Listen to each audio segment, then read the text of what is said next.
Greetings. I am glad to present to you this conversation I had with my friend Stephen Thomas Kirschner. He's a friend that I'm glad to have made when I was living in New York City early in my time there, and now we've been friends for a few years. We met through a philosophy group and just have a lot in common. We enjoy having conversations, discussing different topics, and we have a lot in common. We both like eating, cooking, and things like that, but he actually is professionally in the food service industry in New York City. So when this pandemic came through, and New York City might be the hardest hit in the world, at least reported wise, from the beginning of it, people were wondering what's going to happen to certain places. Some of the main places that were affected were restaurants. He actually is in that industry. So we had some discussions over the last couple of months about the things, even at the start, what's going to happen. And I decided, let's just actually have one of these conversations and record it. So better late than never, as things seem to be reopening, we decided let's get on Skype and actually have this recording that I'm about to present. I've had a previous series with him about food, so this is just an addition to that.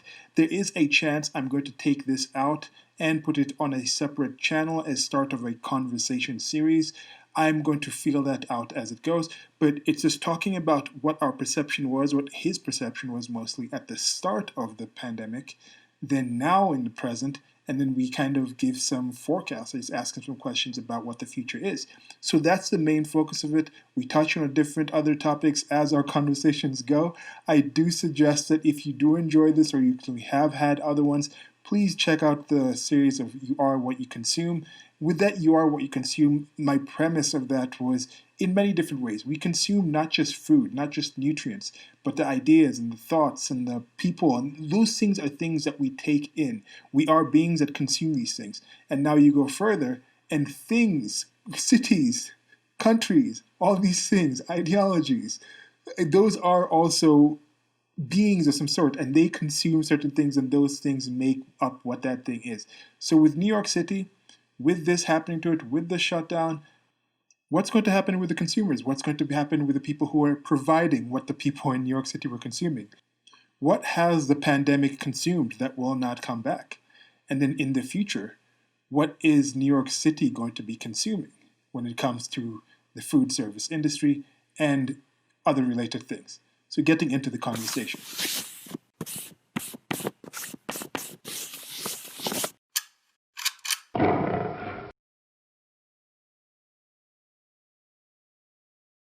Hey, what's up? Silas here, and I'm here with my friend Steven. Can you introduce yourself? You might remember us from, if you're on my channel and you've been here for a while, thanks a lot. Thanks for coming to listen if you haven't been here before, if you're new. If you're not, this is my friend Steven. He's in New York, in New Jersey right now. And we did a series called, it's loosely named You Are What You Consume, and we talk about food and relate it with other issues. I think we've had 6 parts. Yeah, that sounds about right. It's been a while since we made any, but Yeah, and we've been good friends for quite some time. Met him when I was in New York, and now I'm in Nairobi, Kenya. And where are you right now? I'm actually about an hour and a half north of the city in a town. It's called Unionville. I mean, the nearest major city would be Poughkeepsie. It's technically upstate, but I mean, upstate means anything north of the city. So. Okay. And part of him being there is what we're going to be talking about today. We're just different things around the restaurant, food industry, and things like that in New York City from his experience, and then just the general things. He's been involved in a lot of different aspects of food industry in a city, both in the what would the difference with commercial like restaurants and stores or things? What's the different Well, terminology? the industry is technically called the food service industry, but I mean that would encompass restaurants, hotels, takeout, all that. So. Okay, so I think this would be a cool conversation to have.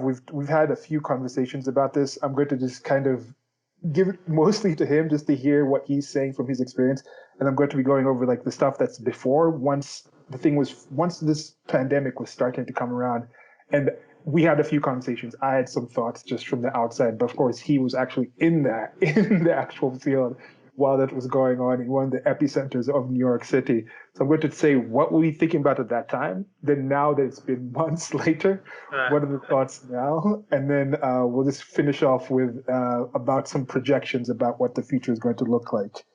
Sure. You got anything to add? No, I think that's a good course. I mean, feel free to ask whatever, and I'll do my best to answer it. Okay, good, good. All right. So, how long have you been in again food service industry, as you'd say? How long do you think you've been in it? Well, so I mean, my first job, I worked at a retirement home as a dishwasher and became a cook in towards the end of high school. So maybe that's like '04, '05, somewhere in there. I worked there full time for a bit after graduating high school. Then I went to the Culinary Institute of America, did a 2-year degree. I graduated late 2009. Moved to New York City like a few weeks later. I've lived in New York since then, so you figure, that's not quite a decade and a half, maybe 12 years, something. I think 12, 14 years. Okay. And do you think that's more typical of the people that you find in it? Do you feel it's sort of an industry where people get in a career where they start ahead of time and think, I'm going to do this, I'm going to go get educated for this, and then actually end up as a professional and as a career in that career? Well, it's funny you should say that because I find it tends to go one of two ways. It's either people like you described, which is basically what I've been doing, or it's people who sort of they want to do other things, but they often can't. For example, I work with a bunch of people from Eastern Europe who don't have all the paper requirements and things, so it's harder to transition into another career. I mean, it's not impossible, obviously, but it's tough because visa issues, and if you want to go back to school, if you can pay for it, you can't get loans, and there's things like that. So a lot of people just stick with it because it's good money relative to the hours, relative to the you don't need that much to get started, and it's again good hours. You can make good money in a short time. It's flexible, so that's usually the main reason. And it's a big industry. It's a Yeah, for massive sure. industry where Yeah, one thing that has been I used to be one of the people who used to think, oh, I can't believe these people can't cook. But then yeah, it's about a division of labor. I mean, yeah, if you don't need to cook, if you can get somebody else to take those, if you're actually cooking for yourself, you're buying the food, you're prepping the food, you're making the food, you're washing the dishes, that could be a good 3 hours out of your day. If you can yeah, for outsource sure. that to somebody else, and Yeah, that's what most people do in big cities, they outsource at least 1 or 2 meals a day to somebody else. right. So how big would you say? Like, do you know how many millions a year the food service industry was? Like mostly restaurants and hotels and things like that in New York City. I have no idea off the top of my head. I'm trying to think how many restaurants there are. I think it's like 20 something thousand in the city. Now, obviously, that includes fast food, delis, all that, but Yeah, still a ton of places. and that's on average you're hiring maybe because some places might have what's the average of people per place? Is it if you're having a restaurant, it's by the tables, right? So is it by tables? If you have a deli, it could be 4 or 5 people. Then if you have a Well, that's bigger that's what I'm restaurant, saying. What you're saying, it varies a lot because I mean there are restaurants that have 100 seats. One place I worked had 75 seats. There are places that have 40. okay.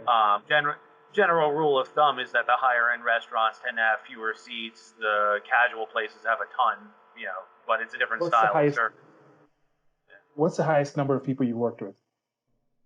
So my first job in the city, Barbalud, we would do 600 people on a busy night, and you consider that's within a few hours because you open the door at 5 and then service ends 10, 11 depending on the day, and it's just I'm trying to think how many seats there were in that place. It wasn't huge, maybe like I don't maybe like 100 and something seats. I could be wrong, but the point is you turn the tables multiple times. It Oh, wasn't like everyone sat down at once.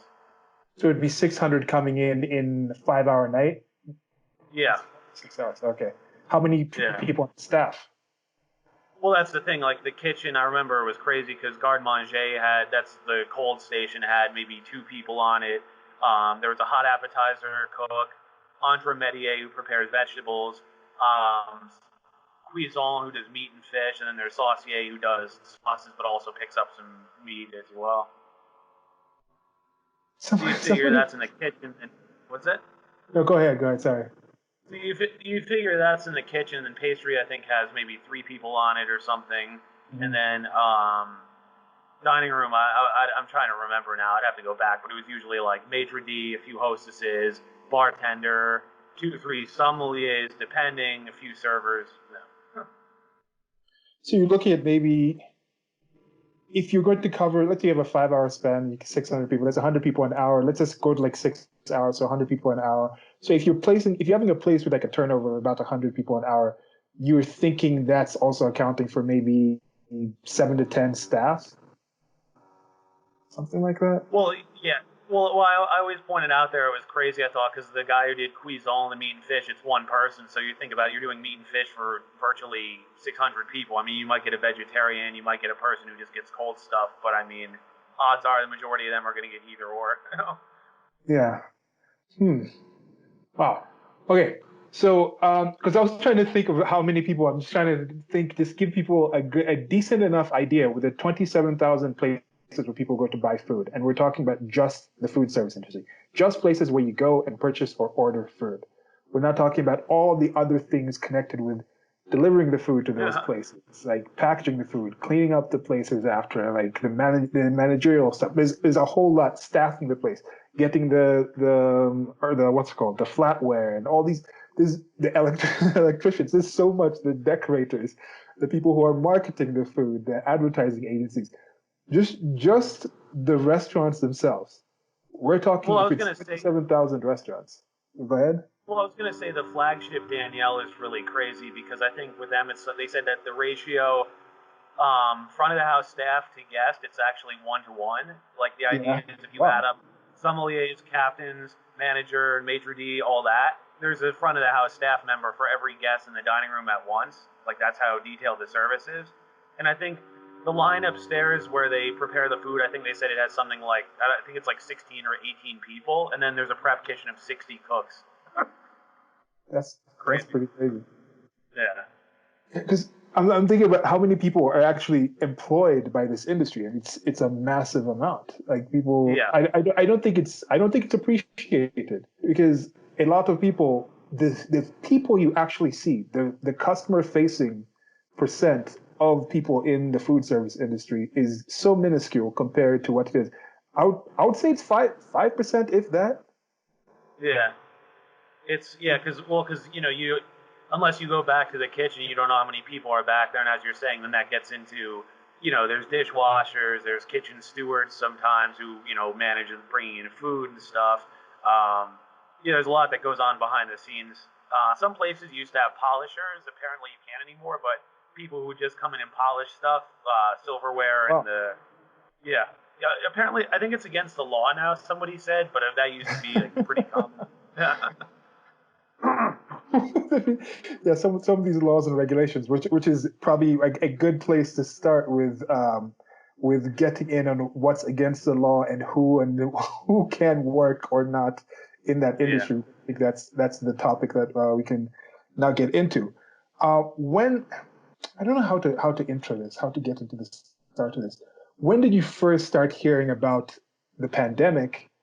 And then when did you start realizing that it would have a very real effect on your employment and just employment in general? I'm trying to think if it was I'm trying to think if it was like early March or so. I remember because I started buying food because I wondered if things were going to be closed. And, people were like, oh, this is hysteria. But I noticed restaurant business was dying down. Like even before we closed, we were a lot slower than typical. We were working with a lot less staff. There were nights where we would cut the hostess and the manager would just do the front desk. I took orders a few times. We found ways to sort of cut staff because I get paid salary. So, I get paid the same regardless, whereas employees all get the hourly wage plus tips. But with the higher minimum wage, of course, the more people you have on, it's a lot on the restaurant. So when it's really slow, managers just jump in and help because it's how you save money. But a part of it was we were just slowing down because people were nervous, but then they said, okay, I think Cuomo, what was it, mid or late March, he said, okay, officially restaurants have to close, and that's when we shut down, and, that was that. At that time, what was your prediction of how long it was going to last? What were people around you talking about? Were they saying, oh, it's going to be 2 weeks? Or most people were just like, I don't know? I was hearing different things. I mean, there were some people who said like, because originally I think we even said like, oh, we wanted to open like early mid-April, but of course that didn't happen. Remember Trump was talking about opening by Easter. Of course, obviously Easter's a while back now. Yeah. I mean, I was hoping it would be 2 weeks, and I'm like, okay, hopefully maybe this will be over in a month, 6 weeks, but it keeps going, and now it's just, I mean, we're coming up, obviously, middle of June, and now they're saying, I think if you're outdoors, you can open, but the dining rooms can't be open until maybe, I think it's like July 8th or something. So, Okay. this went on longer than I expected. I mean, I was hoping to be back by now, but so much for that. July 8th, even with distancing, you can't open before then? Well, again, if you can do patios, so if you have a patio or a rooftop, you can do outside, but you can't open, I think, an actual dining room until then. Okay. Because in some cities that did have shutdowns similar to New York City on restaurants, they've already opened. I think Austin is one of them that's opened. Well, Some major cities. well, I know Florida did maybe like a month or so ago but I think the concern in New York is also because that was where it was the worst. So I think they were like really apprehensive about opening again. Okay. Yeah. So, and what is, as you mentioned, there's not too many of the people who actually work in the restaurant industry, even though there's so many positions.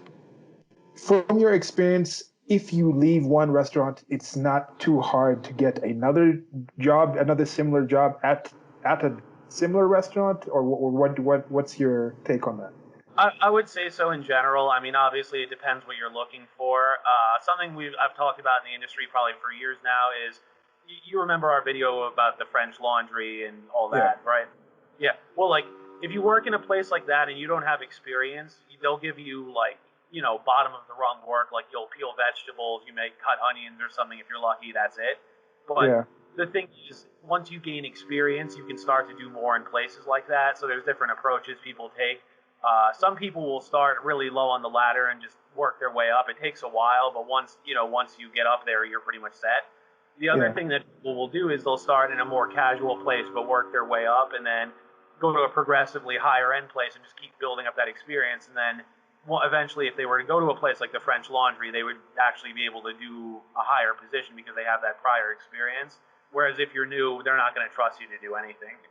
So there's different approaches to this because I remember they used to say, "Oh, go to these places, work your way up." But then I've seen articles written by other chefs who actually say the opposite. They say, "I would rather hire someone who's worked in a bar but can, cook steaks perfectly than someone who went to a high end place and just peeled vegetables." Because it's like I know you know how to do that.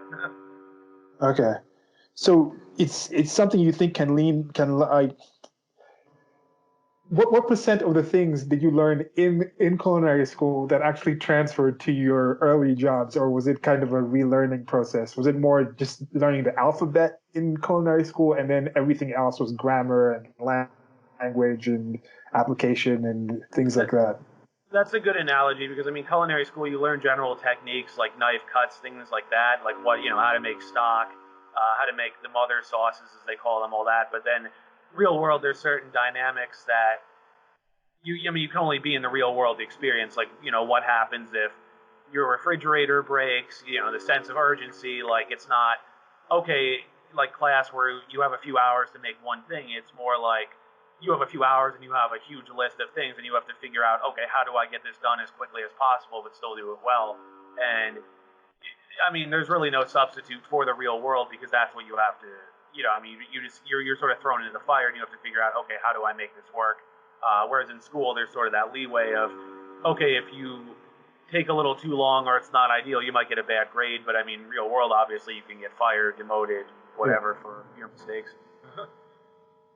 Because I was saying with that the way it is, you get in, you learn, you pick things up, you start building up trust, you find your place in the staff, and restaurants themselves also have a very small profit margin. There's Oh openings yeah. and closings, but you still normally have steady work. So this whole break, having this shutdown, having people not necessarily on salaries per se, with a lot of savings and people knowing like, oh yeah, we're set for this amount of time. With this uncertainty, do you think being in the field makes people more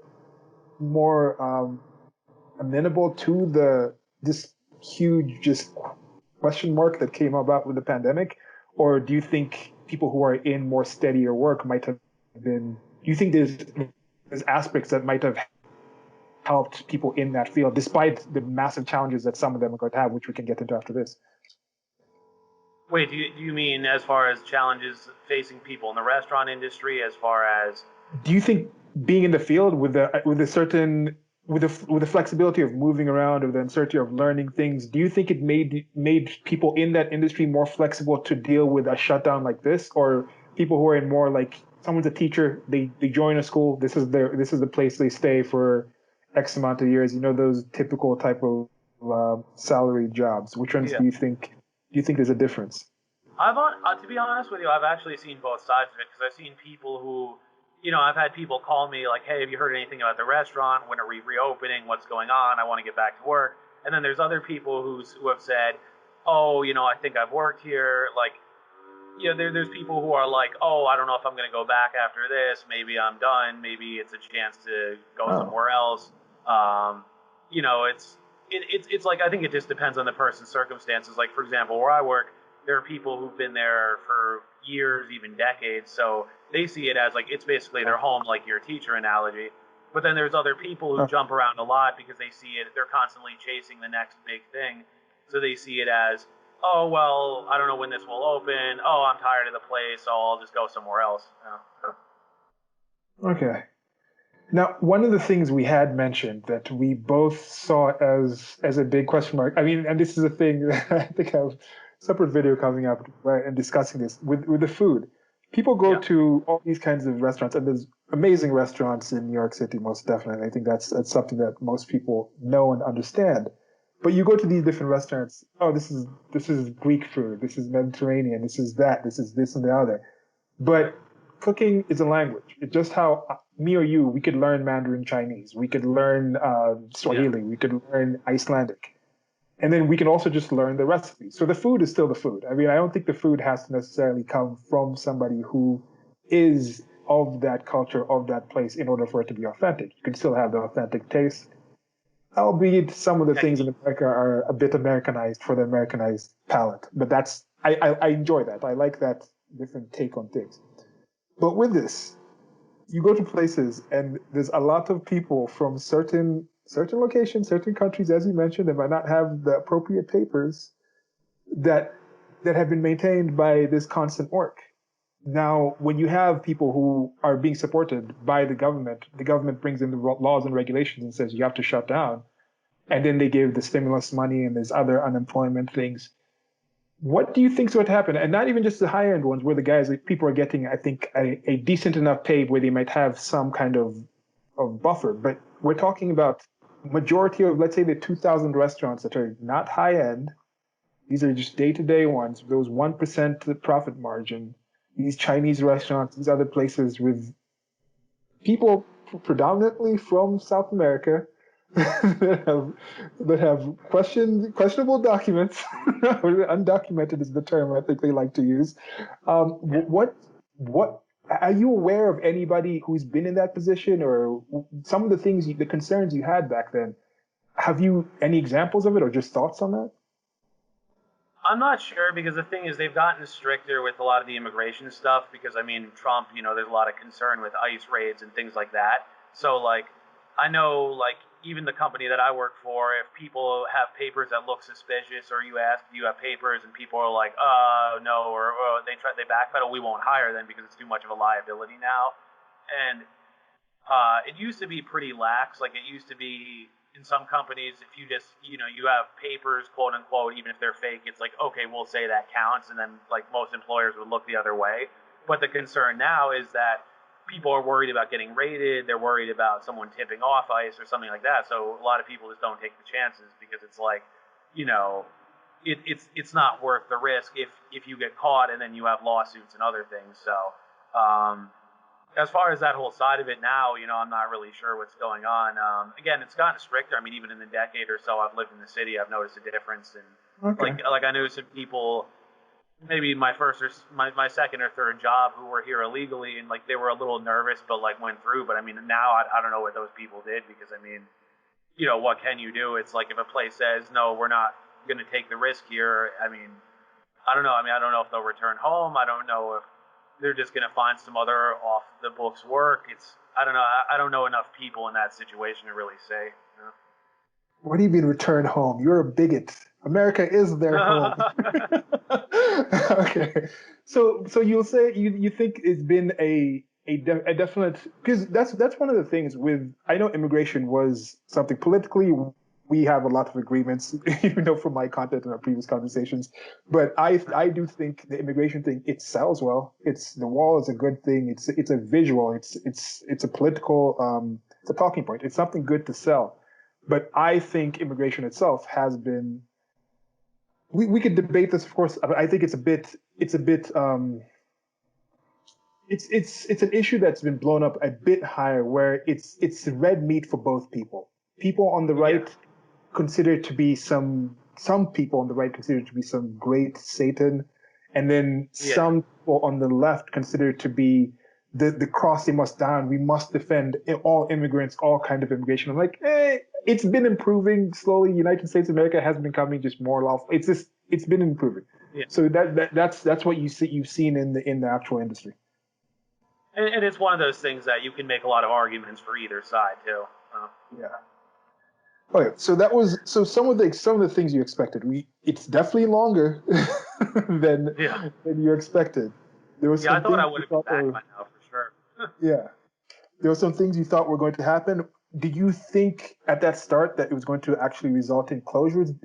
How secure did you feel about the industry? Did you think most restaurants can actually stay closed as shut down as they were for three weeks, a month, or what did you think it was? When did you think problems, actual? That's the challenge. That's the challenge. That's a challenge because, as you said yourself, profit margins are super slim, and because of that, it's not like restaurants have a ton of savings like business savings where, if we shut down for months, we're fine. It's more like, no, we're barely paying our bills. And I was actually I thought about this when you mentioned it. It's pretty crazy because I mean, one of the owners told us that when our place opened, they said average restaurant profit margins were 20%. Now it's like 3%. 3% on average. Like if you're really good, you get 5%, but that's not So it's just. And, it's interesting because I've always debated this with certain people where they say things like, I want people to get paid more. I like all these regulations, etc. But I make the point that adds to the cost of doing business. Then when you have things like this, those restaurants are underwater. Whereas if you typically have 20% profit margins, you have a few bad weeks or bad months, okay, you can sort of weather that and then things come back to normal and you're fine. And even just restaurants, not even things like this, but I mean, even general business. I mean, you might get a bad review, and let's say you originally had 20% profit margins. Okay, let's say it's knocked down to 10. You're still making like okay money, and then you push to improve things, then you can hopefully get back to where you were. But you can sort of withstand those blows, whereas now you can't. I know, for example, we had some front work done. It was some work done on the street outside in the front, like some pipes were ripped out or something. And apparently we had to actually pay for it out of pocket, and I think it was costed like $40,000 or something. And because we're a bigger company, we can afford that. But think about a mom and pop shop; they get $40,000 bill, they're done. I mean, they can't afford it. So it's all these things like that add to the business. And a point that I've stressed too: it's not just the businesses that exist, but who's going to invest in businesses that can't make money. Like for example, my last job, Netta, if you remember, it actually closed, and they opened a new place in its spot. But then the new spot closed after a few months, and it was because the owner didn't want to do it anymore. And to me, it kind of makes sense because, I mean, the guy runs a hedge fund. He makes millions. It's like, why is he going to spend all his time and energy on one restaurant that barely succeeds, if at all? It's just, it's not worth it to people. Even if you have the money, it's like you throw your money down a black hole, likely if you do succeed, you barely make a profit. And it's like, what's the point in putting in the time and energy if you're making more money elsewhere? This is going to be a thing that I feel I need to throw out, because it's us as damn capitalist bastards. The term worker is very frustrating to me, because it seems to insinuate that people start businesses, invest in businesses, manage businesses, like the white collar people, the upper Yeah. the upper level of them are not working. No, that's also work. It's a different kind of work. It might not be as manual labor as others, but you may not be able to see it as clearly. But they work very hard in the stress and involvement and all that. Okay, so Well, it's also like what they bring up about borrowers versus lenders. Like it's not either or. It's like there are people who, borrow at certain points in our life, lend at others. There are people who will do both. Like, for example, I mean, like, there are banks who invest in things, but they also borrow money via the Fed. So there's things like that. Like it's not either or. Um, people who will borrow student loans, but then loan money to friends and family. So it's like, it's not a strict either or thing. There's a lot of crossover. uh, there's okay one thing that I did not think of at the beginning of this that now that I thought of after this has taken this longer is I did not understand how big the food universe the foodosphere, I don't know if the nutrosphere is, dieting and bloggers and people who post on Yeah. Instagram and people who do this and this. There's this one guy, Randy Santel, who does this like food challenge thing. He runs like foodchallenge.com and he goes to different places all over the world. And he does these food challenges where he just eats a mess of food in a certain amount of time. And so people like that, there was so many other people tied into restaurants, tied into eating. Some of these Yeah. people, like now with Randy Santel, I saw him, he orders food to his house. But you mentioned the bad review, how a bad review can really affect a business. It can be a business that's been serving great food for days, hundreds of years, Yeah. and then one person comes in, is very popular on some sort of food blog or some sort of rating site, knocks them down with something, and that just escalates and knocks people down. So how much do you think those other people are related? Like, what do you think? If you have any opinion or idea, or don't give an opinion because they might look at you and just knock you down. But Yeah. what do you think? How much do you think that aspect of it? Because that has been pretty significant. Those reviewers and those people on social media. How much do you think they've been affected by this? Do you think that's going to come back?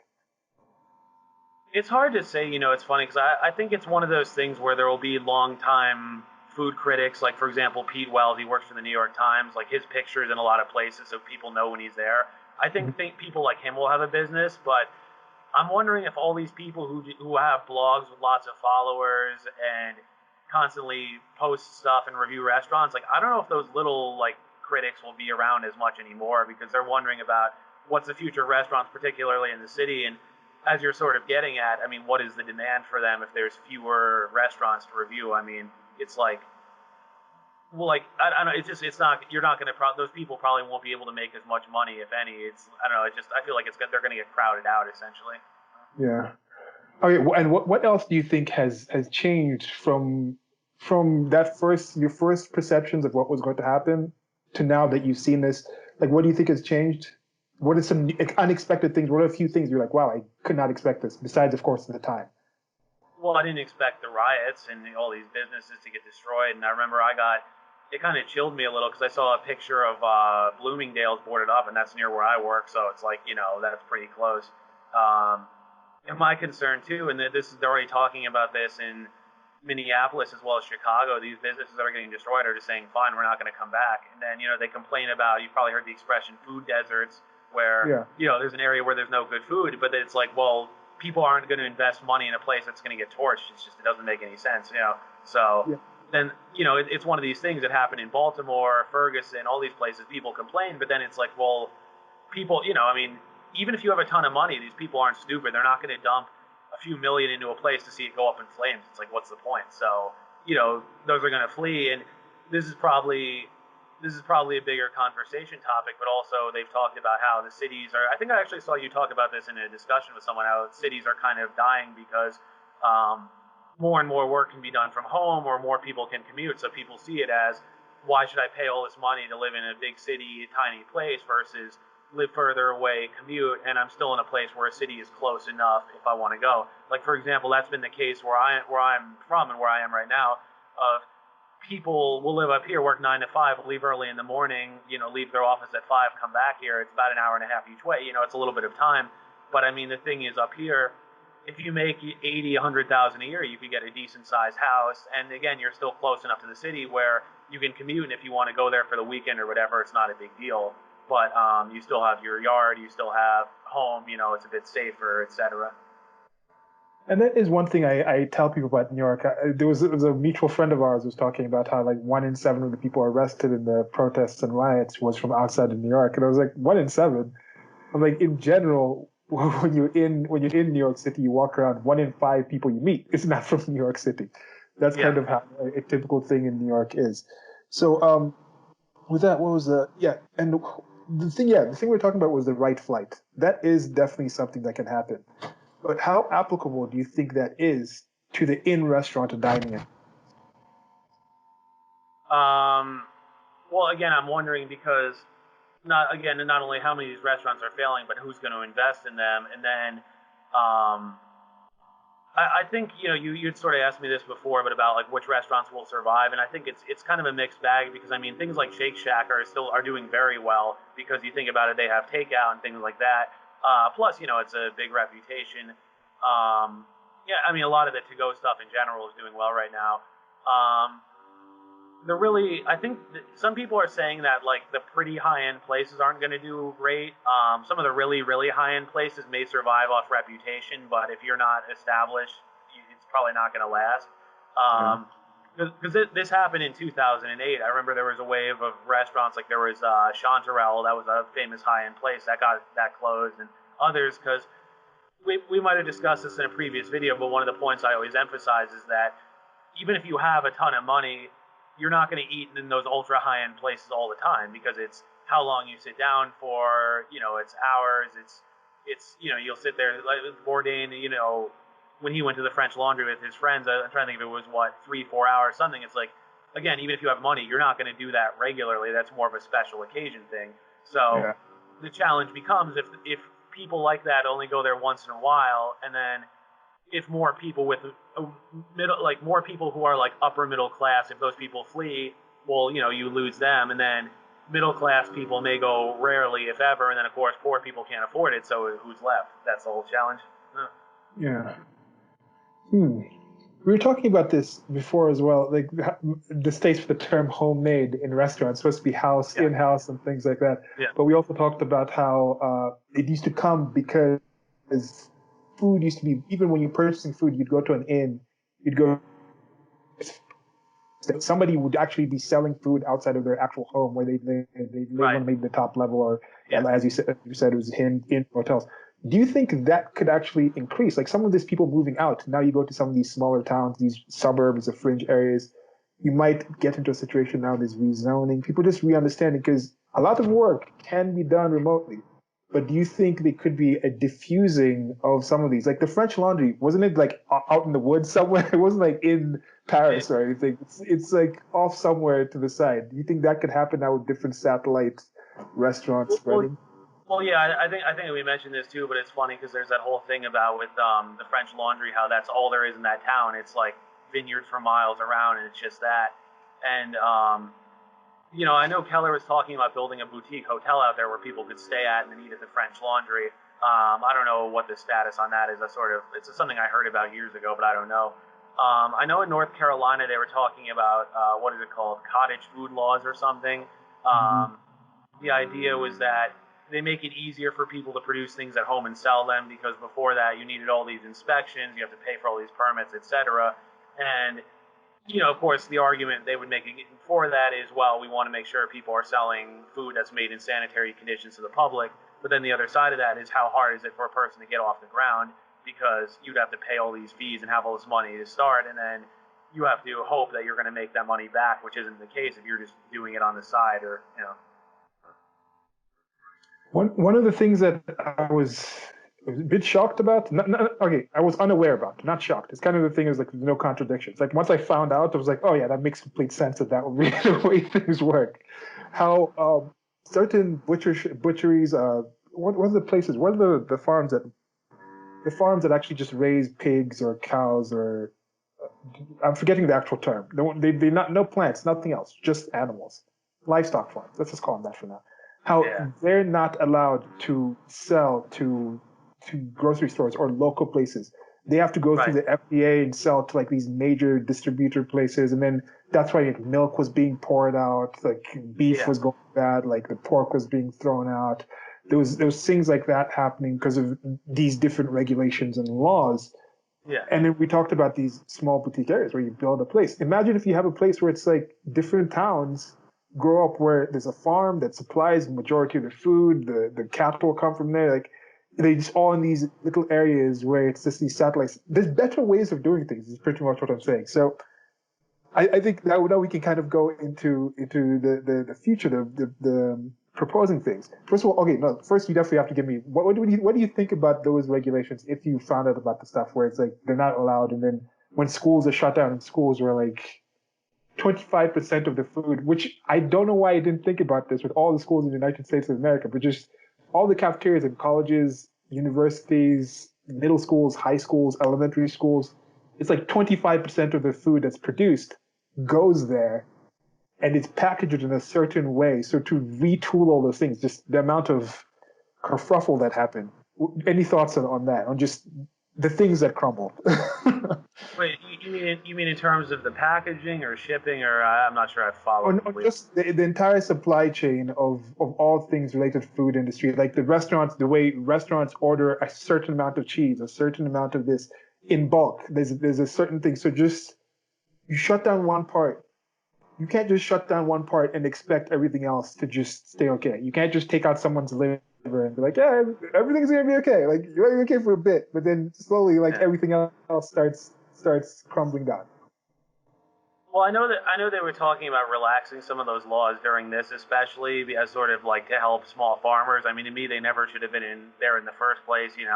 You probably know the history. A lot of these things were pushed for by the big companies because they can afford to comply with all this. Um, all the big meat packers wanted capital requirements as far as, oh, your butcher shop has to be this big, you have to have this much space, um, you have to pay a fee to get inspected. They like all that stuff because it hurts the little guys because the little guys can't pay all those fees. And when this started, you know, thousands of little butcher shops went under because they can't keep up. But then in turn, you have to buy from the big guys, and that helps them. Yeah. I'm hoping that people start to understand some of this stuff. I don't know. I'm not holding my breath, unfortunately, but it's one of these things I point out to people, and it just goes. They go back to, oh well, I worry about people getting sick, and again, it shows a fundamental misunderstanding of business. Like someone pointed out, grocery stores hire their own inspectors because the grocery store is on the hook if they serve rotten meat or something.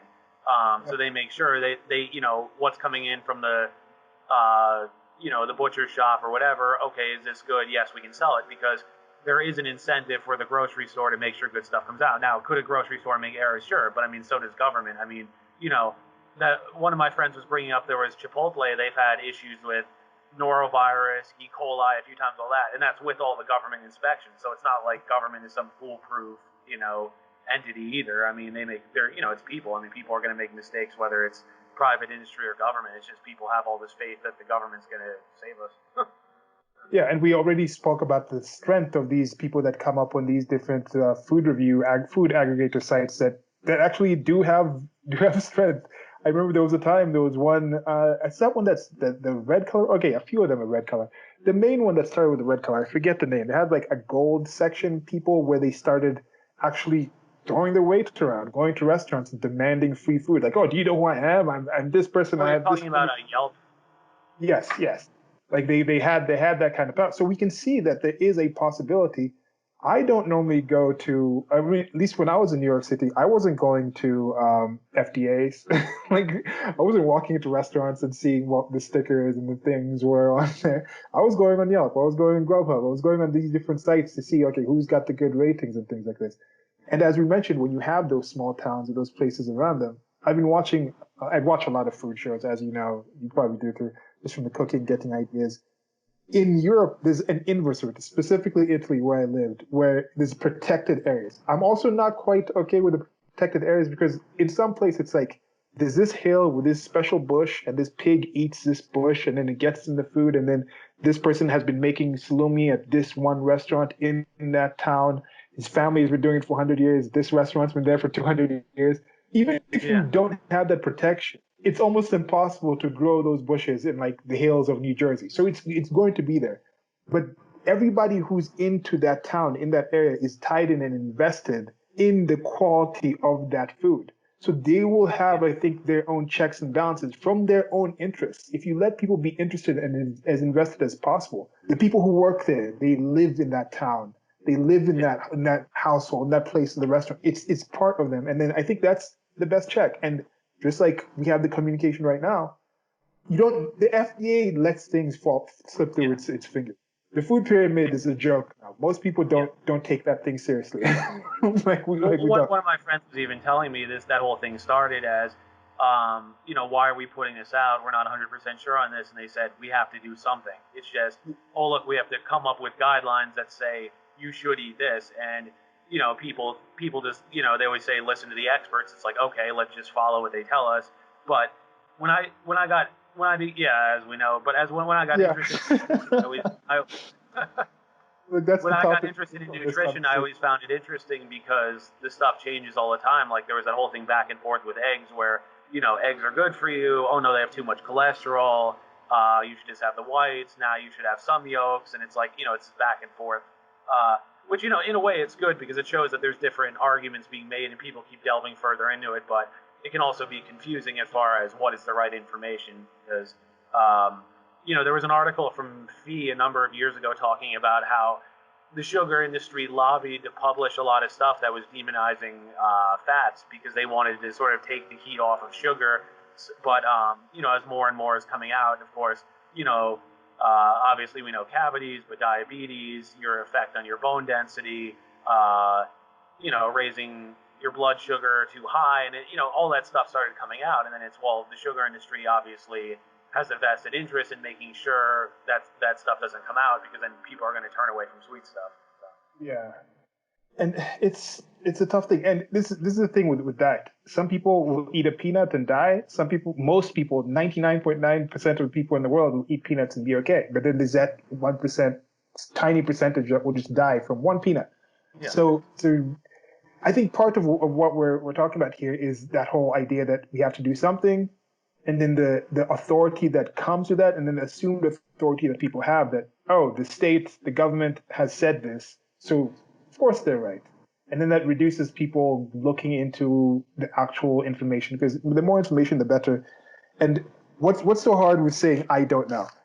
And as you said, that whole we have to do something is part of what happened with this. Before the information came in on the actual pandemic, on what was happening, there was a demand, both from the people. It's not just from the top down. It's also from the bottom up. They demand somebody must do something. And who must do something? The state. And then the state demands other people do things. And that's continued. But now there's definitely a reopen. I think I saw a news story saying actually New York City is reopening. And we're not going to get too much in the politics of it. I do think part of the protests and riots was the pent up energy from being locked down for this long time, the uncertainty that had, the nervousness that had, then a horrible, horrific situation, a video that was just packaged for the climate that we have, the election season and all that. But regardless, the barn doors have been blown open. People are out. The people who were saying we need to stay in are now in the streets with the people protesting and rioting. So I don't think... I gotta find this for you, but someone posted something I laughed about where there was this doctor, I guess he was on Twitter with a blue check mark, and he was like, oh, now a lot of people there's going to be an uptick in COVID, and people are going to blame this on Black Lives Matter, but don't listen to them. Trump is just doing that to try and look good. And then he gave this convoluted explanation about how, I'll send you the thing, but I saw this and it's like, this is a blue check mark on Twitter. I'm like, oh, here we go. the pretzeling that some of these people, the mental pretzels that they go through, it's like a and I'm sure you saw that thing about, I know Fox aired it as well, but there was that whole thing about, health experts are saying that, protesting this now has no effect on the spread of COVID, but like, ago it was, It's like a Mobius strip of just inanity. It's just it's about trying to find what is the core purpose. Okay, so now with reopening, you had estimated was at 27,000 restaurants. So just in general, how many do you think have weathered this time out? Like, and the secondary question, from where you work, were they able to? Was any money being paid out? Like to the people? Are they going to be able to bring back the entire staff at reopening? Even if it's okay, yeah, you said it was going to be limited, so it's going to be limited with the distancing. Some places are opening if they're only outdoors, so that might be 25% of their tables. So of course they won't be able to bring everyone on. But let's say, what do you think? What percent of the industry is going to go back, both in restaurants actually opening and percentage of workplace? Just give I mean, you don't have to give exact numbers, of course. It's an estimate. It's hard to say because some people are wondering if half the restaurants are going to close, and that's sort of I don't know if that's like a worst case scenario. It's difficult to say because it also depends on like if the restaurant's part of a group and the group has money, they'll survive. Like that's kind of what I'm in. But then like the concern is like these little mom and pop shops where it's like they rely on a little bit of income and low profit margins. A lot of them probably aren't going to make it. Again, some of the really high-end places might not survive. I don't know. I think it just depends on the circumstances. So you're saying worst case scenario could be up to half don't reopen? That's what some people are saying. Some people were saying 40. It's difficult to say because again, I don't know. Again, it could be a small restaurant, but it might be the investor might be a hedge fund, and if they're willing to sort of like keep it on life support till things are back, it's possible.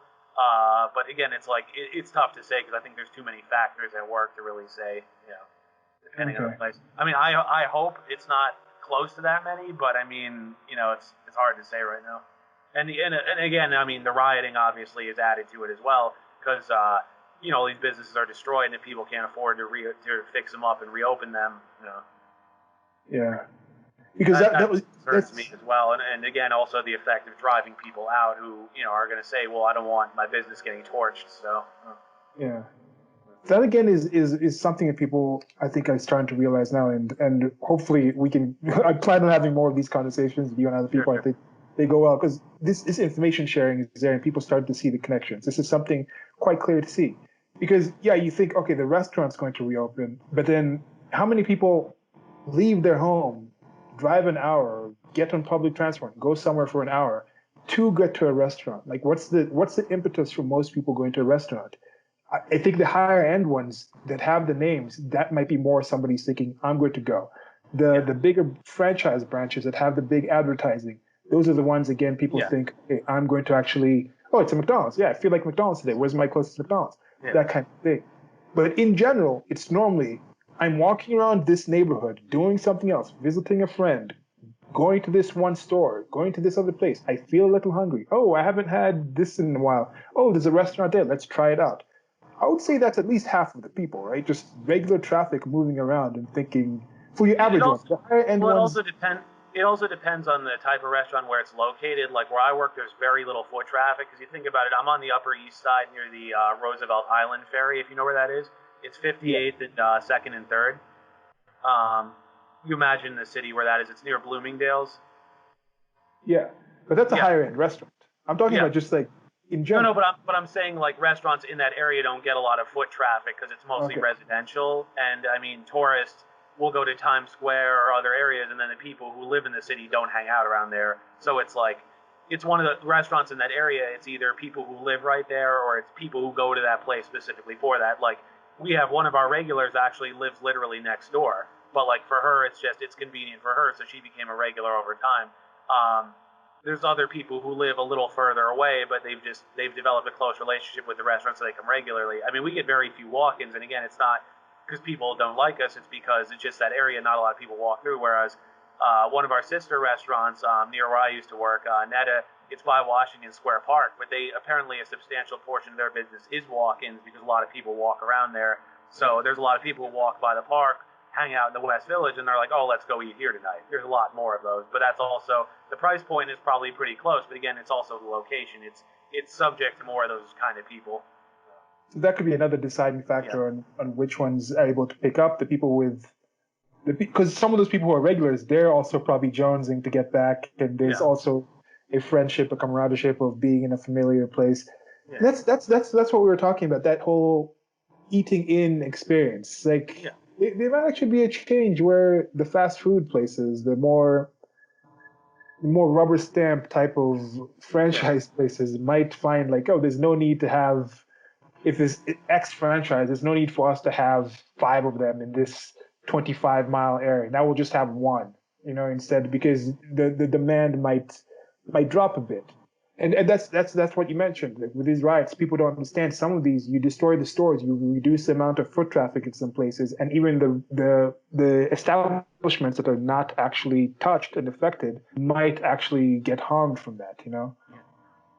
It's also how tied is the movie and the dinner thing. I saw this one thing talking about like your average cost of a date in different places in the United States of America, and in New York it was like $250. So this is cisgender hating of LGBT people. Where it's like a man and a woman go out and the man does something out, maybe Broadway or a movie, and then gets something, maybe a drink, a popcorn, and then you go to a dinner, and then you're counting the cab or the Uber and things. And it was like $250. So there are some things that are still shut down. There are like movie theaters, I think, will take a big hit. There's things that were tied into the restaurant experience that might also need to kick back up for the restaurant food industry itself, food service industry itself, hotels. How many of them are people coming to visit and things like that? So how long do you think that it would take for the industry to come back? I don't want to say a normal or to comparable where the different parts that you think drove demand to your specific to restaurants are back and running. How long do you think that will take for us to actually get a good take on saying, okay, let's see what this recovery is now? It's hard to say because I think when we reopen, it's kind of going to be the reverse of when we close. Like I think there's going to be regulars who are itching to get back in because they've been gone for so long, and it's going to be okay. You guys can be open 25% capacity or something, but I think it's going to be sort of a trickle of like okay, a few of them, and then a few more, and then a few more, and then I mean, I don't want to have an exact time frame on it, but I predict probably a few months. Like it'll be more and more people will be certain about the situation. More people will start eating out, and it'll like gradually shift back to the way it was. Because I mean, part of it is that people are uncertain, but there's also I think there is a lot of pent up demand. Like people are tired of being inside. People want to see their friends again. People want to frequent their old places again. Like there is that angle of it too. So I think it will come back. It's just not going to be all at once. That's my prediction. And of course, the flights. New York is an international hub, so how many people are Yeah. coming in and out? Like it's going to be a long thing to do. Yeah. So what do you think it's going to look like? What was the questions I had here? Okay, so reopening, you said it's going to be a trickle.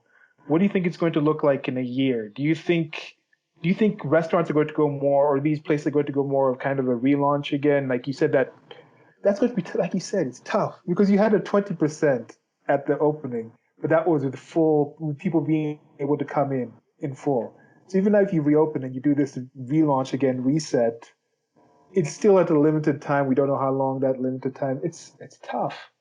There's so many variables. That's the thing, and then it also I think with De Blasio, this is his last term. He's leaving. Hopefully, I'm hoping we get someone who's a bit more pro business next time around. But I'm not going to hold my breath. Yeah. But then there's also the issue of if crime escalates, and I don't know. I mean, I want to be optimistic about the city's future, but lately I'm not too optimistic. Yeah, that is one thing from watching the actual film. It was rather widespread, and we came onto the actual island. Manhattan was this hit up. It wasn't like, and it's a troubling thing. But I'm still hopeful that it's more of an election season thing. And at least from what you've seen, at least from what I've seen, it seems the actual worst of the rioting has died down. Yeah. The kind of people who get involved in rioting, in general, don't really have mentality to keep doing things for an extended amount of time. And from my experience, I think they're Yeah. more short-term thinkers, more Yeah. impulsive. Although there were some very coordinated ones, like people in cars coming up, and then it was like a lookout. And then once the police leave, these cars come up, people jump into stores and they're pulling stuff out and Yeah. stocking it, and then they jump back in the car and the cops come. So there was some, and that also happened a few days after. It was like the third or fourth day because the more enterprising criminals were like, oh, wait, they took some time to plan, whereas the early people were just smash and grab. But those people if they were able to, I think, plan ahead of time on most things and not just be agitators, they would be employed in more productive ways that are Yeah. not as harmful and destructive to just general populace. So I don't think, I think I have, I might be a bit of an Americophile, and also because of trying to immigrate back, maybe I'm trying to just convince myself that it's a better place than it actually is. Uh-huh. But I think getting to leave and looking at it from the outside gives me a different point of view, where I am a lot more optimistic than most of even my most even keel friends like you on the state of the country. So I think these things will bounce back. I think New Well, York well, City my will change. Go ahead. well, my issue too, I was saying to a few people earlier, is like I also don't always know what to believe because it's like if you look at certain sources, you'll see clips of police brutalizing people, but then you look at other sources, it's all rioters, and then you look at other clips, it's oh, this is just a peaceful protest in my town, nothing happened, and it's like, what do you believe? Because everybody has an agenda every which way, and everyone's going to present what they want you to see, and it's like, but if you're not there, it's like, how do you know exactly, what happened? Yeah. So with me, I look at New York City, and as we mentioned, just talking about that right flight thing, and I look at the city, I'm thinking, if I'm moving back to the United States of America, would I want to move back to New York? High cost of living, the different challenges there. Of course, it's a beautiful place. Yeah. A lot of amazing friends that I've met there. So there's these questions, but when I look at the city, it doesn't feel organic. It feels very artificial. It feels very regulated. The rent controls, the advertising to come there, the Big Apple mythos, where it's a fairyland, it's a fantasy land. And I think this pause and reset might change the thing. What is your feeling about that $27,000? 27,000. Sorry, 27,000 restaurants. Some places are in places that are rent controlled, right? Where you're like, how is this place running this establishment at like the bottom of the Empire State Building, and they're Yeah. selling these tchotchkes or whatever? You're like, how do they? Well, there's How do there's they also work? I know different businesses will have deals worked out. Like for example, a lot of the buildings, a lot of the restaurants in the Time Warner building, that's where Per Se is, Thomas Keller's other restaurant. They have a deal worked out where somehow they pay less in rent. I don't know what the number is or how it goes about, but I guess there's some deal worked out. Whereas I know another restaurant that I really liked, Cafe Gray, the chef passed away earlier this year, unfortunately. One of his restaurants was there years ago, and they closed because they didn't have that deal worked out, so they couldn't handle the rent. But again, I don't know what goes into that. If it's like, if there's just, I don't know what the terms are. It's like if they drive so much business there, or I don't know. I feel like, but there's something that goes on where they're able to swing it. But Yeah, to me, it felt like 27,000 seems like too many. yeah, It just seems like there's too many people doing the same thing, but in there for some other being propped up for other things. Because this whole situation of the state, people look at big businesses and think, yes, big businesses are being propped up by the state, and it's a symbiotic relationship, sure. But the state props up other things as well. yeah, There's the lower level things with the rent controls, things like that. There's other things where some of those places might stand to shut down or reform, and that the human capital be put to better use in other places. What kind of changes do you foresee coming for the restaurant industry in New York City and maybe in the greater similar areas in the world, or just some thoughts on that? well, the trend we've been talking about in the industry for a while is I think more and more places are going the direction of higher end food, but like a more casual service. Especially like people my age, I think they're more into that because all these high end restaurants that are available, people like what's in them, but at the same time, they don't want to sit down for that many hours. They don't want to spend $300, etc. So, Mhm. but the idea is that people work in those restaurants, they learn techniques, and then they apply them in a more streamlined or simplified manner, but in a place where it's kind of a cool environment and you can sit down for a bit. Like, for example, there was a place I liked in the city. I went to a bit. It was called. I think there's one in Chicago as well. It's called Au Cheval, and it's kind of like a higher end diner basically. But they have things like bone marrow on the menu. They had foie gras with eggs. They have like steak specials, stuff like that, and they have a good beer and wine selection on top of it. So things like that, where it's like you can get pretty good food, and you don't have, I can spend like $50 or whatever. I don't have to spend a fortune. I think concepts like that, where it's like okay, you can get that nicer, richer, higher end stuff that people appreciate, but you don't have to spend a fortune. And they still have enough things like they have, you know, fried potatoes. They still have regular eggs. They have things like that where it's like, it can appeal to a family, to a group of people, whatever. With here's another idea. Like we talked about the chef it up, I think, on some of these before, and we've talked about it in person. I had some ideas. I have these ideas that I just don't do anything with, but still might. And I have no problem sharing information. This might be an idea that's stolen from me or from us, but since I think with certain ideas, if you mention it first and somebody else does it, they can't copyright it because you said it first. But anyway, what do you think of something like this, where you have a system where it's kind of like an Uber or a traveling chefs, where instead of like an Uber thing where people give you rides, you call somebody over to your house in one day or a few days to make the food in your house. That already exists, actually. Yes? It's funny. Well, it's funny because you should say this, actually, because one of the former sous chefs at my job told me she was going to do this because apparently it's way more flexible in terms of hours and the pay is good. Like, there's a site where they feature different chefs you can hire, and it has like their resume listed and stuff. And the website is kind of what vets these people, make sure they're legit, so they don't just lie and say, "Oh yeah, I worked here and didn't," whatever. How old is this site? I don't know. She told me about it, and she said it's been around for a little while. I don't know if that's a few years or what. But she said she was looking to do this because there was just more flexibility, and apparently the money was decent. And it's one of these things that if you get hooked up with the right clients, you can cater their parties for them and things like that. And networking, and then of course they'll refer you to their friends, and you can kind of become like a chef for hire, kind of a mercenary type deal. Because this is what I thought about with the Chefing It Up thing. It's chefingitup.carbon33.com. You can check it out, or Chefing It app on Instagram. I post some things there. We'll really probably hear more about it if I actually think about doing these things.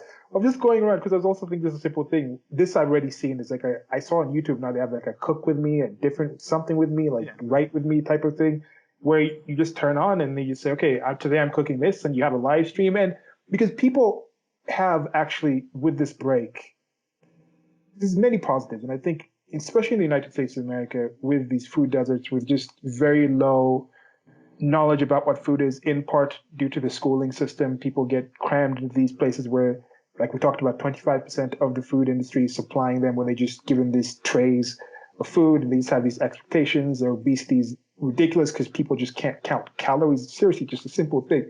You could literally eat just Snicker bars all day. As long as you break more calories, you'll be unhealthy, but you won't be obese. But you'll be losing a lot of nutrients, and your bone density will be crap, and your teeth will be falling out. But you won't be obese. You won't be those things. But now with this break, and I think there's something where you invest more. It might cost a little more to buy something healthy, but it actually what's it called? But it ends up costing you less in health bills and other things. Quality of life is better. You have more energy. You can do the things you need to do in less time. Yeah. So do you think, how many people do you think, in general, when people go to restaurants, how many people do you think can actually make the food that they actually get at restaurants? I mean, it would depend on the guests. I mean, obviously, if chefs go out, they're going to be very talented, but I mean, depending where they work. But it also depends on the restaurant. But I encounter a lot of people who think they know everything about food because they eat out a lot, but they've never worked in the kitchen. They've never, So it's like, there's a lot of those types too.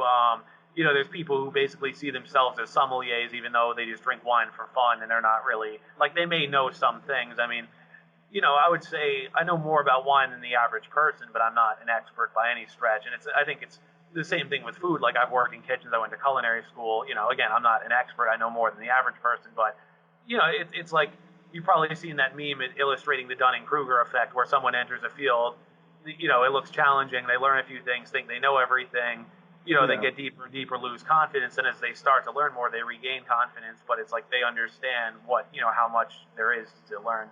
And I've noticed that trend a lot with sommeliers because, people learn a few things, they think they know everything about wine, but then they delve into it and realize how complicated it gets, and then it's like, the people who really know what they're talking about tend to be humble because they realize there's a lot to learn, and it's like you can't just jump in for a few minutes and learn everything. Yeah.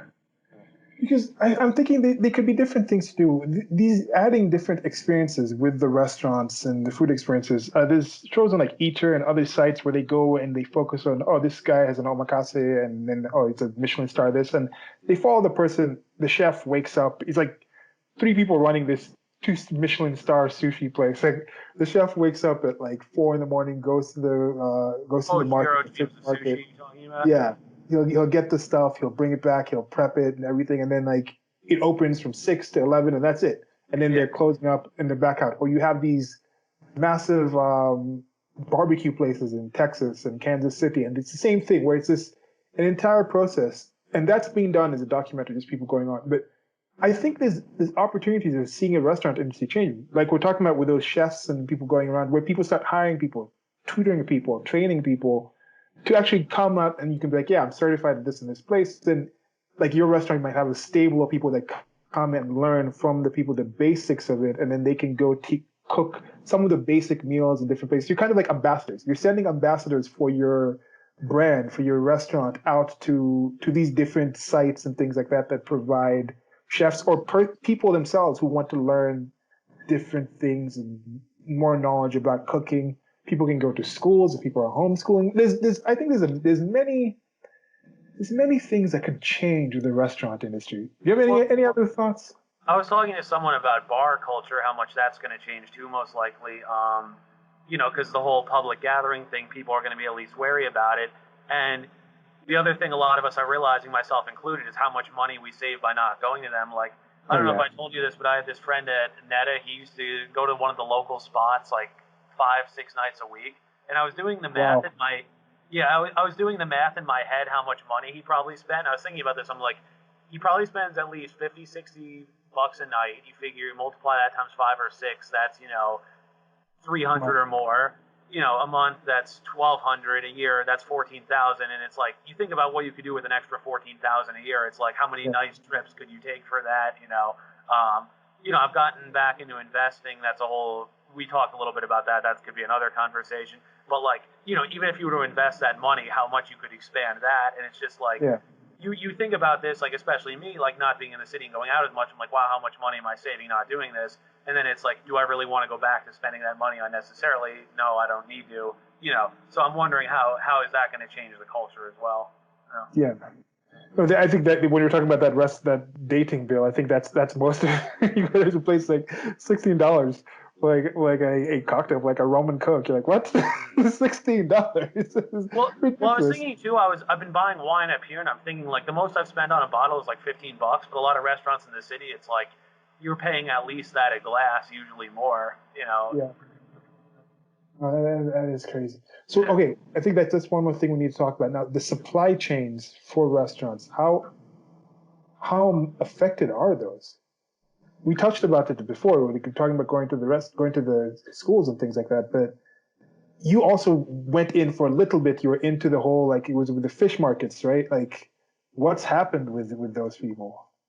Well, I mean, I know their demand has really dropped a lot. I mean, my guess is, I haven't followed super closely. My guess is they're still operating, but much less capacity. Like, you probably have fewer drivers, you have fewer fishermen, or if you get the meat from farms, you're going to buy less. So it's like everything is scaled down a lot. The ones that have survived, I mean, of course, the big companies will always do well, but I think the little ones are getting really squeezed. Some might not make it. Because it's like if you supply a few local places and they stop demanding stuff from you, it's like, well, there goes your business. It's a little not entirely unrelated, but I thought that was interesting. That whole thing that was going on with oil, about how the price of oil went negative because people aren't going out, stuff's not being shipped and all that. So we have all this oil sitting around. That oil actually, the price went negative. Energy stocks crashed because it's like, we have all this oil sitting around, we're not using it. It's like, why are you going to sell it? And then they recently announced, OPEC announced a production cut because it's like there's no reason to harvest more. It's just sell what's on hand. Then when it starts becoming expensive, produce more. So I thought that was a very interesting dynamic. Could that ever enter in food? Because energy is something we all need, but also with food, there's always a demand for people to eat, Yeah. to have sustenance.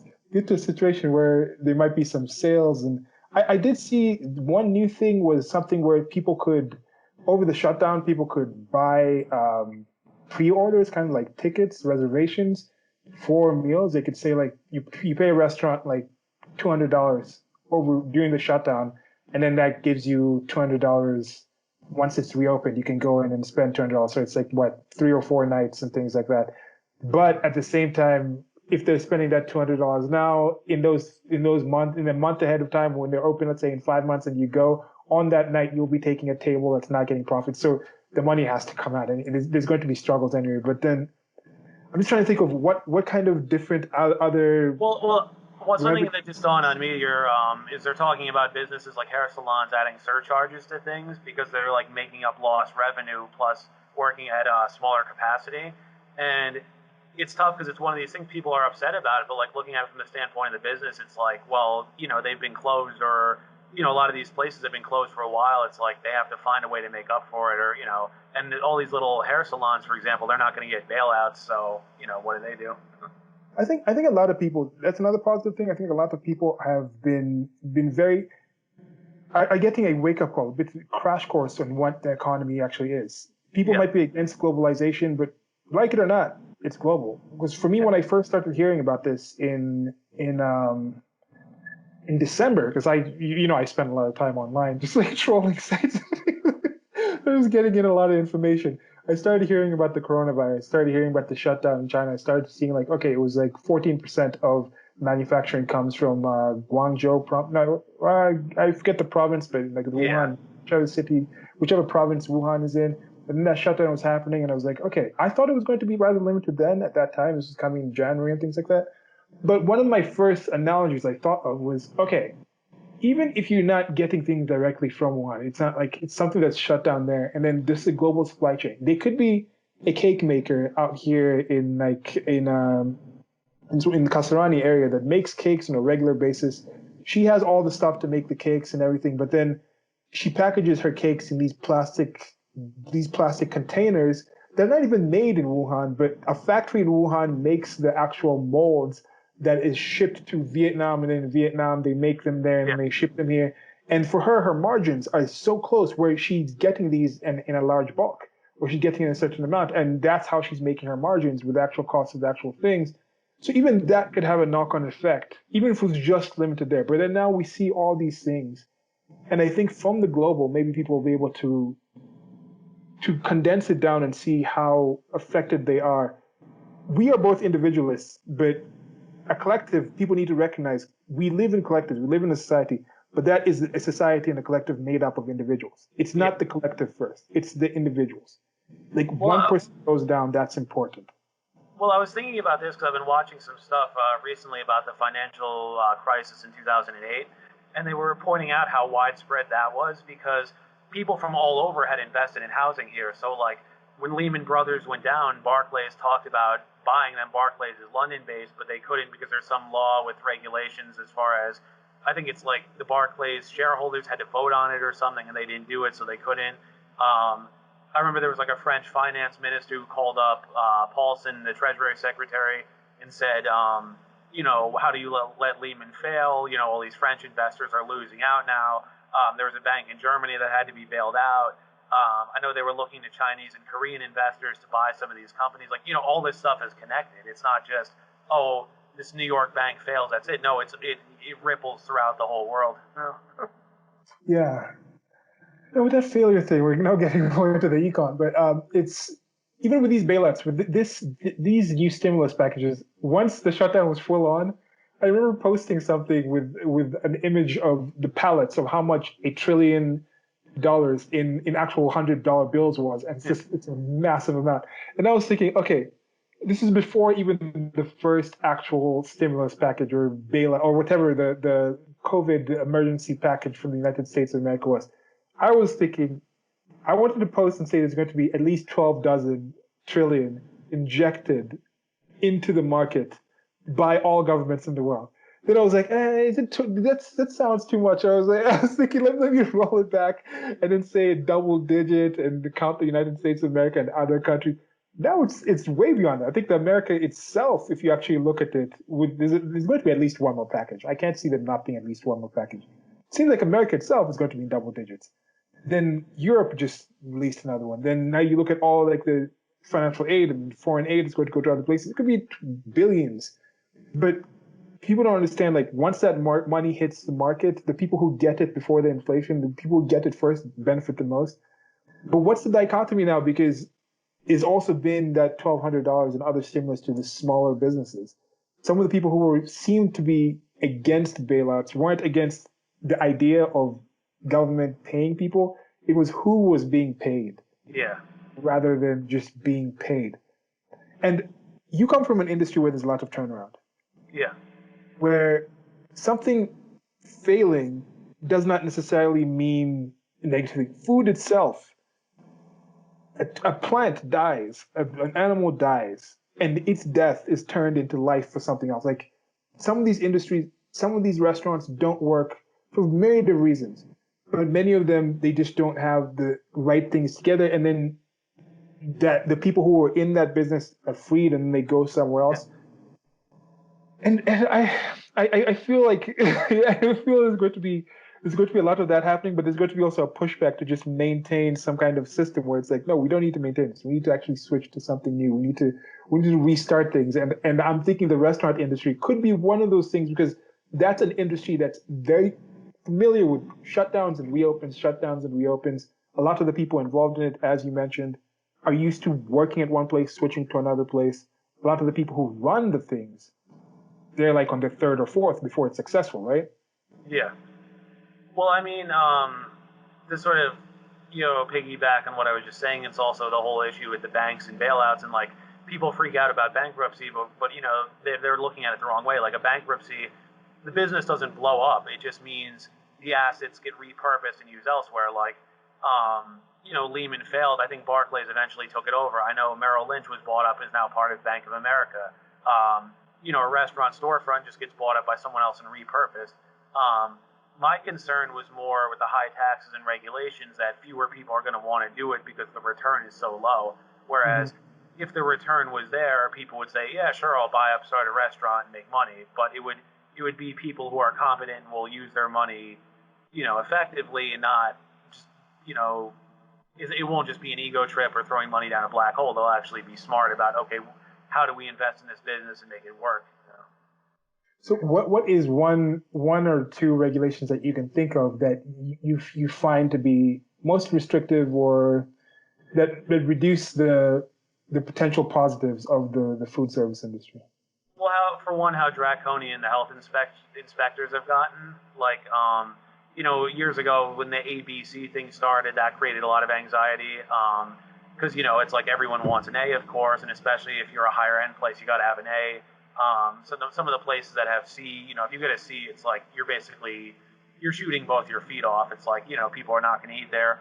And, on the one hand, okay, it's good to hold the highest standards, but it's also they keep coming up with things to fine. Like, for example, they've said the health department's underfunded, so they look for fines. Like, they'll fine you for having, like, crumbs on your office floor. There's laws about, like, how long things can sit out. And, like, one of my colleagues was saying, like, they're so strict that, like, you could basically, if you were to go exactly by the rules, you could basically make grilled cheese. Like, they'd be so strict about have gloves when we're wearing this can't sit out for so long. Like, it's not even like safety, it's over the top. But the thing is, they want to get you on little things so they can fine you, Yeah. There's that. And then the other thing, I talked about earlier, it's the minimum wage. It used to be that the tipped employees worked fewer hours. They worked more hours, but they got a lower hourly wage, but they got tips. So there were people who were willing to work all the time because they raked in a ton of tips that way. But then once it became 15 an hour, everybody, then places got strict about, okay, you can only work 40 hours, you can only work 30 hours. If we have to cut staff by a certain time. And then as a manager, it gets tough because you're in that position where if you get busy later, you can't keep your staff on too late because then the hourly rate goes up. And then if they push in overtime, okay, that's time and a half. So then you're paying everyone, the 22.50 an hour or whatever it is, and then, but at the same time, you don't want to cut all your staff, and then if you have all these people, the service is going to take a hit, and then people are going to write bad reviews, then you have other problems. So it puts us in that really uncomfortable spot of, you have to pay people more, and you don't want to sacrifice service, but at the same time, you can't pay everyone so much that it kills the restaurant either, because I think labor is actually the biggest cost right now. So yeah, like this is anecdotal, but when I was in Italy, they didn't have, at least this was in an entire Rome, you don't tip because people normally get like a regular salary. Yeah. And the service is noticeably worse. Like in some places, the service is notably. They'll just come. They'll give you the water at the start. Your hors d'oeuvres, just a place like that. Get your order, and then one thing I don't like about certain places, though. This is a question for you. Is there a polite, or do waiters or waitresses take offense? When I go to a restaurant, I enjoy, like, these people are spending their time. They're in the service industry. I don't want to just be ornery for no reason. But I really despise when it's like every 5 minutes or they're like at the table, like asking, "You okay? You okay?" And I'm like, yeah. If I need something, I'll ask. Is there a way to say in a nice way, like ahead of time, like I'll call you over if or is there some kind of requirement by the management staff, like you got to check on those people? It's one of those things you have to sort of learn how to read the people, because like for me, like where I work, there's a lot of older people that like the attention, so you'll go over to their table and they'll tell you all about stuff they had in childhood and how they're big fans of my boss and how they like this dish because their mother made it for them, and etc. So like those are the people that you go over and you humor a lot, but then there's other people that clearly want to be left alone, so you back off unless they need you. I think it's about training staff properly to sort of read the people accordingly, because again, it's like, couples on dates want to be left alone except when they need something. Those older people want attention. And like, I think most people are somewhere in between. So I think it's about training the staff to sort of read those signs and then act accordingly. Okay. So I think winding down now, if there's something about the industry now, with what's happened with the shutdown and things like that you could go back and tell yourself when it started, what would that be? Get ready to have some time off, make the best of it, Yeah. I'm not sure. I don't know that there's a lot that I do differently. I mean, it's kind of taking it as it comes. And now, do you think there are any changes that the industry could do, just in general, just where you've worked or places like that, to be better prepared if something like this happens again in the future, like 5 years from now? I mean, it sort of relates to the earlier point about profit margins being low and all, but I mean, I think one of the points, I don't know if you heard the Tom Woods episode that he had Peter Schiff on, but they were talking about how, this country has a serious debt and spending problem, but this applies to the big companies as well. Like, a lot of corporations are in massive debt, and what he was saying is that the fact that there are these bailouts and that the Fed is lending the money constantly, it disincentivizes people to save for that rainy day. Whereas if businesses could operate at the higher profit margins and the Fed wasn't bailing people out, it would be, okay, we have to save this money because we're on our own. And then if there is something bad does happen, at least you're safe. And again, some of these big companies, because they have their hands in other things like products, multiple restaurants, all that, they're okay. But like the little guy on the street, it's much harder for. And I was watching again the stuff about the financial crisis, and they were talking about how much money our banks were allowed to borrow, and it was crazy. Like, they were levered up. I think it was like 33 to 1. Like, imagine being able to borrow $33 for every dollar you have. And, you're investing it in, these mortgage-backed securities, all that. And it's just like, in theory, the idea is you make back more money and pay it off. But it's like they got in way deep and it was a bubble. So That's the odd thing about the United States of America. I had this separate video about mental obesity, talking about how some of the ideas and things that we have, it's more junk ideas. And this is a little spoiler on this rant that I've been thinking for a few months about even like the issues that they have. When they talk about poverty, it's not poverty in the general sense. When they talk of America is both the wealthiest country that's ever existed, yet in some odd way, it's also the most indebted country that's ever existed. So you have like some of the fittest people and healthiest people, some of the happiest people, but then also some of the most unhealthy, obese. So it's like it goes across the board, not just physically, but the economic economic system, the minds, the ideas. People are fed on junk ideas. The ideas of racism, in my opinion, are more junk. There's actual issues. There's the actual pure food. Just how I think you can find some of the best types of Italian food in Italy. Yeah. But most people, when they think about Italian food in America, think about like Olive Garden. And like Olive Garden isn't horrible, but it's also not like an excellent example of Italian food. You know, like, or even like the Chinese food. You think about Chinese food, like you can find some really good Chinese restaurants, but you go to your average takeout Chinese place, that sort of food you'd never find it in China. You know, it's like Americanized version of it, because it's like this different ideas. So I feel that there's a lot of dream in America, American dream, and I think this break will actually make people wake up in the real woke sense. So things will change, and I think the restaurant industry is one of the places that will lead the way in it, but it's all connected. What's your prognosis for the restaurant industry after it? You thinking 3 weeks and wow, this is a lot bad. Are you looking up or just meh, or just give us some closing thoughts? I mean, I sort of admit that I have an optimism bias. I mean, obviously, I'd like for things to be better again. But as I was sort of mentioning in my bar example, I do wonder if people are going to be more conservative with spending their money because they're realizing how much they're saving. And I think there was even a CNN article a month or two ago saying that people were saving too much money, which of course is ridiculous. But there's as we just discussed, the country's addicted to debt. But I mean, I think people are starting to see that, like, you know, oh, if I don't have to go out all the time, okay, I can, you know, save some of my unemployment. You know, we were talking about investing. Well, a lot more people are getting into it now because they have free time and they have the money and they have all these apps. So people are starting to think more about that. Like, okay, I can grow my money rather than just blow it on junk for, you know, a one-time thing. So I think, I mean, it's tough because it's like I'm hoping that'll be a longer-term trend, but I also think that people have very short memories, and I think as things start to return to normal, a lot of people are just going to go back to what they were doing. So that's sort of my concern, but you know, it's hard to say. Yeah.